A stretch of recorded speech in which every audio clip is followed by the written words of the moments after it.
I've been sitting close to the window, my window into heaven. My eyes fixed on Akka, that city in the distance, white in the sunlight, has been drawing the very soul out of me.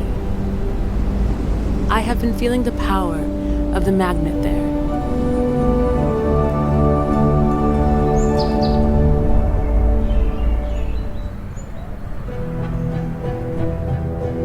At Rizwan 2019, the Universal House of Justice recalled the moment when the beloved master was released from the confines of this world to rejoin his father in the retreats of celestial glory.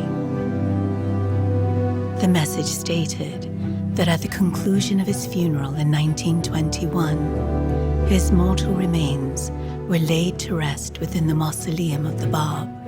However, it was envisaged by Shoghi Effendi that this would be a temporary arrangement. A shrine was to be erected of a character befitting the unique station of Abdu'l-Bahá.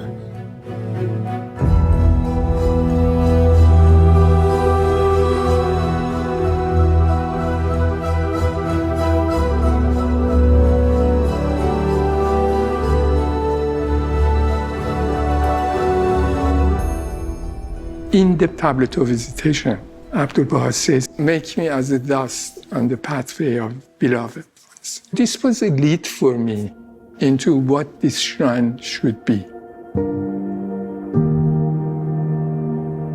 It is humble, and it has gone under the ground, and this makes it very unique to see the garden coming and combining with the building. It is somehow a mix of garden and building together.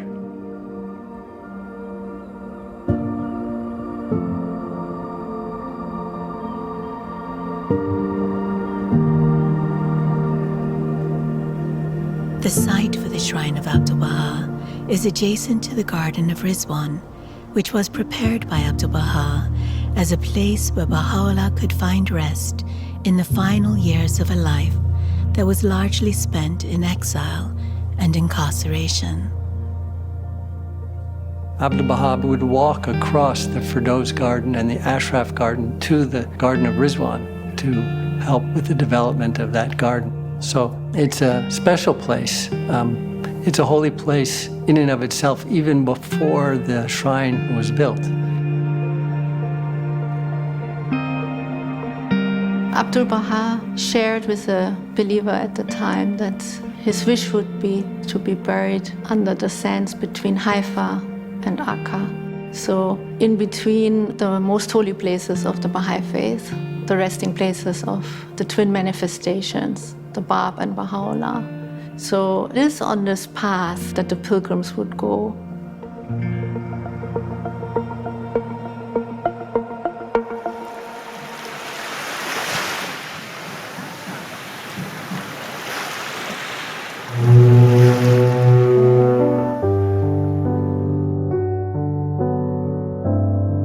When the early pilgrims would come here, and they would arrive here by steamer ship, and beloved Abdu'l-Bahá would send a carriage for them, they talk about the fact that the waves from the Mediterranean Sea would lap up on the wheels and on the hooves of the horses.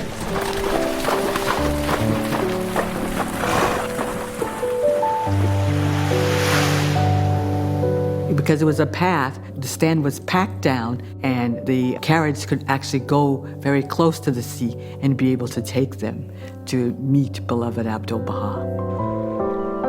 We drove along a wide, white beach. To our right, a long line of palm trees. Before us, its domes and flat roofs dazzling white beneath the deep blue sky. Akka, the holy city. When the pilgrims came, they were longing to meet their beloved. They were thinking about their beloved. One of the properties of this design is that it is well thought about the meditative path that you have to walk through in order to enter the shrine. The shrine of Abdu'l-Bahá is opposite to the Rizwan garden. And in between them, there is a path which has very tall trees on both sides. And in all these paths, there is nothing else to disturb your concentration and meditation about who you are going to meet, what was his attributes, and what you can learn from him.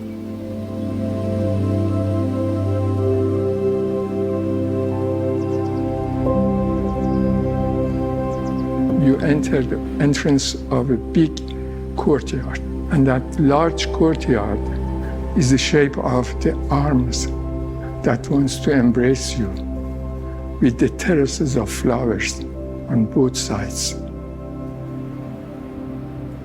like the open arms of Abdu'l-Bahá.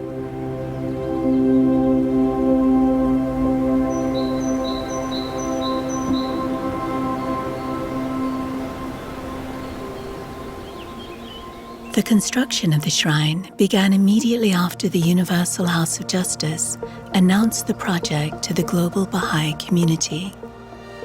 Very quickly, the project office came together, and by June of the same year, 2019, we have been in operation here.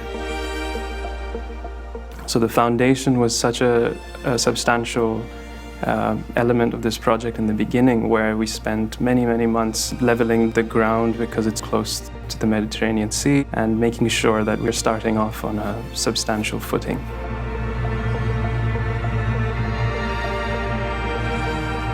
Once that began, it was a very smooth process that we went from the base foundation up until the folded walls and the portal walls, preparing really for this ultimate milestone of casting the roof structure, which is the trellis, which is also a very complicated fabrication process of milling these large blocks of EPS into these curved surfaces that make up the geometry of the trellis.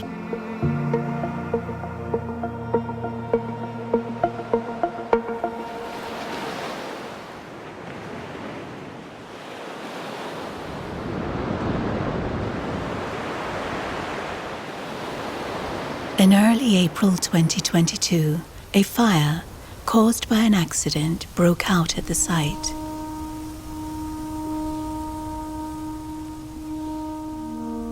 The morning of the fire, I remember we received an email from the general contractor, and the subject of the email was completion of the mold, and he was referring to the formwork for the trellis. And it was a huge milestone because this meant in a couple of months, we'd be ready to pour the trellis. 10 minutes later, we received the first photo of the fire.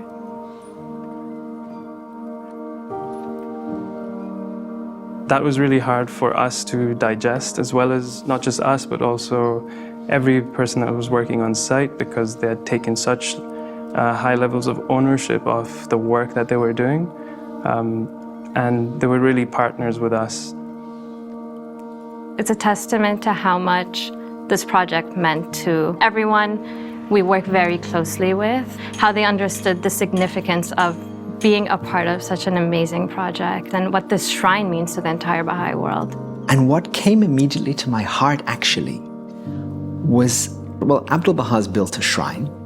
He built the Shrine of the Bab. And he said, every stone of that building I have with infinite tears and at tremendous cost raised and placed into position. And somehow reminding myself of those words was an anchor. A few of the other local people who were standing around me, they were all sobbing and crying. The only thing was in my mind, what's going to happen after the fire? And what would be my first step after the smoke settled down? The next morning was a Saturday. 10 o'clock in the morning, we had a meeting in the office with the project manager, and I remember very, like it was yesterday, very vividly, he said, this was an event, it happened, we're gonna move forward. I think there were the two. But if there's extra, Nothing here, so all the water. so this leave the one area. The images and scenery was unbelievable, but yet we know the project survived because we saw what was burned. It was all the bills and vessels, not the structure itself. The first step we really had to take after the site was made safe was to collaborate with the government officials whose responsibility it was to ascertain the cause of the fire. Our priority was to see the neighbors and the people working there safe. We got a lot, I would say, over 100 messages of sympathy, support, questions like how can we help? These came from the mayors of cities, including Akka, but also from national government officials, from neighbors, and just from concerned friends here in the country.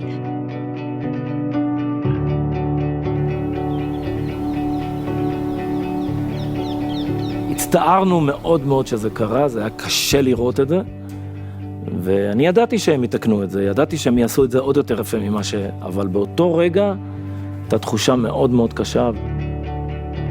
עבדול-בהאה פעל פה מיד אחרי מלחמת העולם הראשונה. הוא היה פקטור מאוד מרכזי בשיתוף הרווחתי ובעזרה שלו לאנשים כדי פשוט להציל אותם מהרעב שהיה פה בארץ. והוא באמת ראוי למקדש שבונים לו. This scale of disaster, a lot of time make people give up, surrendered, frustrated, but not here, not here. It's a place with a very strong spirit here. كملنا بالمشروع لأنه إحنا لقينا صاحب المشروع عنده قوة وعنده معنويات عالية جدا اللي هو اثبت لنفسه واثبت لنا انه هو بده يكمل المشروع. احنا كلنا مع بعض احنا توحدنا وقمنا وكملنا المشروع وان شاء الله راح يكملوا للاخر. People believe in this. It was more than engineering. It was the soul behind the building, the shrine. I think it's very important project not only for the Baha'i. It's very important to all the close neighbors and all the city. Things don't go easy in life. You have to overcome a lot of obstacles and a lot of things that happen to you in the way. And I think this is a good sample that in the end of the day, when the shrine will be standing and beautiful and everybody will look, the spirit of not to give up is what makes this place so special.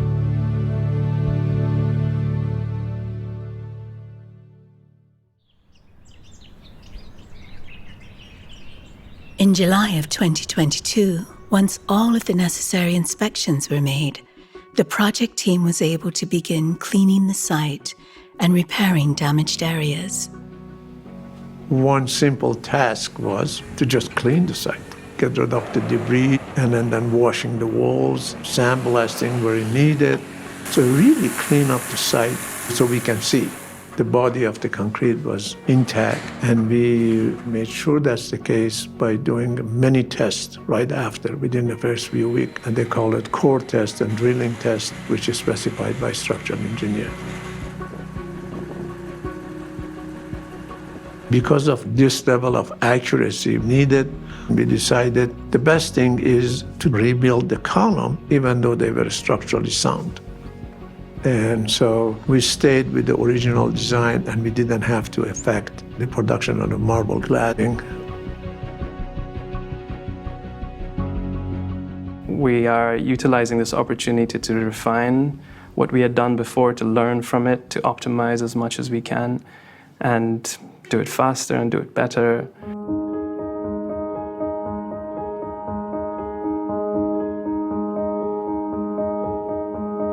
While work to restore the site to its previous condition was underway, progress continued off-site.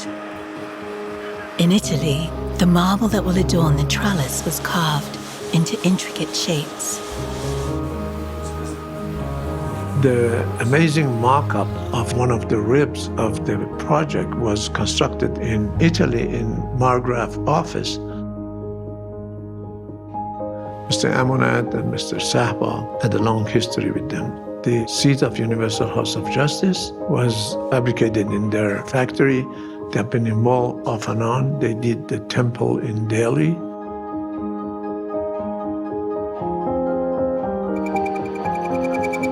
Meanwhile, at the iron shop of the Baha'i World Center, staff and local artisans were swiftly fabricating lampposts that will beautify the gardens in day and illuminate them at night. The blueprint was given to us by Shoghi Effendi, so the lampposts were here before any of us came here. The material which is given to us, we have to bring it to its utmost perfection. There is a team behind all these processes, which are locals and volunteers. Alongside these advancements, preparations for the gardens steadily continued. So currently with the landscaping, we've been working really hard with testing the different plants that we're going to be using. Because actually we've chosen plants that are not generally used currently in the Baha'i World Center palette. The climate within Haifa and Akka is very different even for the plant material. So what does really well in Haifa doesn't necessarily do the best in Akka. So we've taken a lot of time to find what are the best materials to use, and particularly because the Rezvan Gardens site is so close to the sea and the winds will really come in. We're using a lawn that's for these areas here. We're trialing one that is tolerant to salt spray. So far the test is going really well. You know, the whole goal of the garden is that have it a very dignified spot for Abdu'l-Bahá. In August of 2022, once the cleaning of the site was completed, work on the central edifice resumed. Another milestone was reached in November of the same year, with the completion of the base layer of the western berm. The implementation of the design of the berm requires the team to coordinate about 25,000 cubic meters of EPS blocks, such as you see right here. EPS is the perfect lightweight construction material, which is appropriate for the kind of design we're going into. The berm on both sides of the central edifice are connected through the trellis, on top of which is a beautiful landscaping design area which blends with the entire landscaping of the whole project. On the northeast corner of the site, work began in December of 2022 on the Akka Visitors Center, which will welcome pilgrims and visitors to the Shrine of Abdu'l-Bahá and the Rizwan Garden.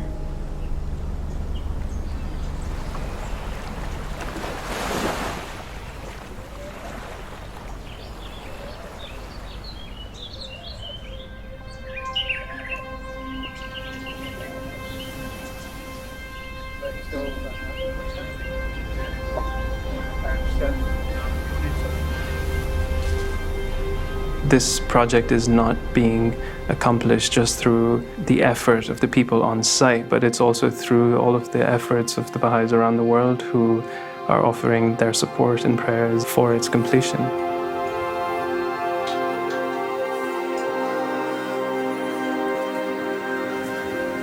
El diseño del Santuario de Abdu'l-Bahá me hizo pensar en que qué bendición más grande estar en una época tan especial en donde podemos ver la construcción física de algo que también en esencia es espiritual.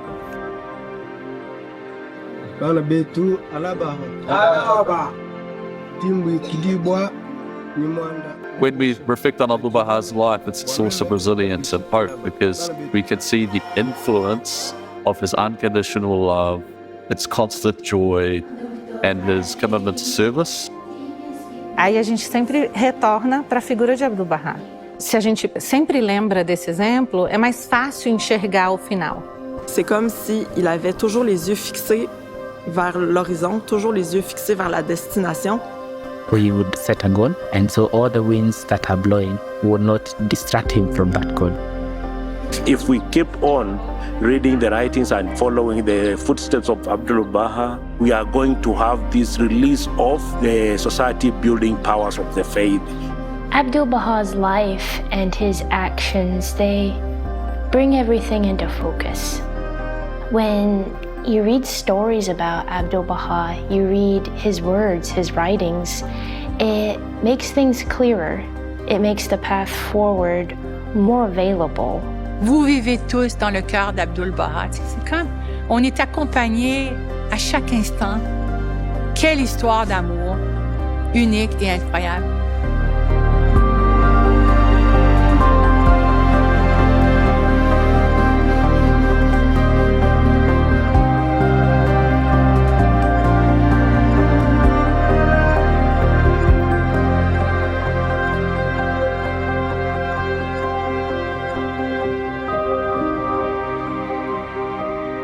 Our carriage stopped. I knew we were at the door of the Master. My heart almost ceased to beat. I felt we had arrived too soon, too suddenly, that I was too unprepared. "The Master is in the garden," said a voice.